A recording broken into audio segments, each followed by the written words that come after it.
Help you adjust video HSL in Capcut Mobile free tutorial. If this helped, drop a like, share the video, and subscribe for more. Select the video clip on the Capcut Mobile timeline, down and scroll to the right. Will you see the option Filters? Top left hand screen and click Adjust. Scroll to the right. Will you see HSL? Here you have a couple different colors or options to change. Change the hue by dragging this to the right or drag it to the left. Change the saturation. Even change the lightness of the video.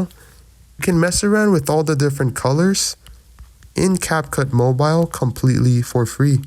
Drag to the left, it will subtract.